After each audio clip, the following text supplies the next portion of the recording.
playing tennis for 3 years now and intend to keep playing through my high school career. According to dictionary.com, tennis can be defined as a game played on a rectangular court by 2 players or 2 pairs of players. Each player is equipped with rackets, in which a ball is driven back and forth over a low net, which divides the court in half. But as with any sport, many factors must be considered, such as which category you'd like to participate in, along with the equipment needed and the rules you must follow in tennis. In tennis, there are 5 categories. 5 categories that you can choose from. The first 2 categories are very similar to each other and are known as boys doubles and girls doubles. When playing doubles, one must be able to transition well and communicate with their teammate. Both skills are very important because if one can't communicate, it may result in missing a ball or no one calling a ball and ultimately failing to execute the point properly. Communication is a key component in every sport. Transitioning is also very important because one player should be at the net while the other stands back to get the balls that fall in their domain. If both players were up at the net, this could result in failure to reach the balls that fall behind. In contrast, 2 players who both are back could result in prohibiting each player to slam a ball down the other opponent's throat, like as some would in volleyball.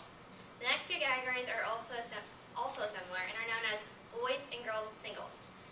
The last option in tennis is to choose from is mixed doubles. This is probably the most different category you can choose from. The most difficult difference in doubles is gender, referring to playing with either 2 boys or 2 girls. The singles category is self-explanatory in that it states boys or girls singles. It means that a single boy or girl will play by themselves against an opponent of the same sex. Mixed doubles is one category that stands out the most compared to the rest, because it is a category in which one boy or one girl join together to play. This category is also known for being the most difficult because it is very hard for them to be successful, because if you don't have a strong girl and a strong boy, and the 2 players play, they don't play at the same skill level, it reveals one player to be more vulnerable and thus a perfect target for their opponents, which could ultimately result in a loss of points, loss of games, and matches altogether. When playing tennis, there are certain materials needed to get through the game. Although when looking at some experienced tennis players,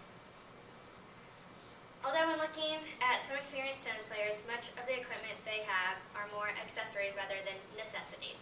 An article in BBC Sports provided an illustration and states that equipment needed to players consists of obviously basics: socks, shoes, shirts, shorts, or a skirt for girls, along with a racket, frame, strings, grip, and a ball. When the racket frame is combined with the strings, you get a racket that you see every day with every tennis player. It is important to keep the strings tight so that you can get the correct result when the ball makes contact with the racket. It is also a good idea to change the racket strings regularly, because you wouldn't want your strings breaking on you in the middle of a match, would you? With rackets you can also get grips. This provides comfort as you play. It makes it more enjoyable as well to swing and hit forehands or backhands. Another item one may purchase for playing tennis is a vibration damper. This piece of equipment permits the vibrations from going all throughout the racket. There are many rules in the game of tennis. For example, the boundary line on the court. There are specific boundary lines you must keep an eye on as you play. These boundary lines are different depending on whether you play singles or doubles. When playing singles, the court is narrower, since the match is between one person against another. As for doubles, the boundary line is further out. Being that the boundary line is further, provides more room for one to play with their partner to move around in transition. When the game begins, each server is given 2 opportunities to make the serve over the net. As for keeping score, it is a rather simple task. International Tennis Federation states that a standard game is scored by saying the server's score first, followed by your opponent's score. Each game begins with love all, meaning that the score is 0-0. The points go on as 15, 30, 40 in game. The only time one does not end a game after 40 all, or deuce, is when in a tournament you're told to play with advantage, which means that one must beat their opponent by 2. For example, say that you put out a point and you pull through and play and you get a point, and your team has the advantage. The next point would be when you win is game. Another term one must know when playing tennis is lead. There are 2 different forms of lead. The first form of lead is used when playing out a point, and something like a ball comes in your court, or even another player playing in the court alongside you. It distracts you from playing, and you simply say, lead. In this situation, it allows your opponents to replay the point and go back to the first serve.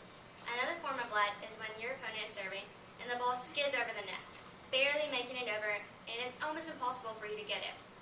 In this situation, your partner, or even your opponent can say lead, leaving the server to redo their first serve. Tennis is a fun-filled sport to play and enjoyable for a variety of people. Whether one prefers to be dependent on a teammate or likes to play independently, they are not limited to whom they play with. If one prefers to play with a partner of the opposite sex, tennis gives you that option. Players aren't restricted to a certain uniform, leaving them the option to express their appearance freely. With tennis, the rules are simple and easy to learn.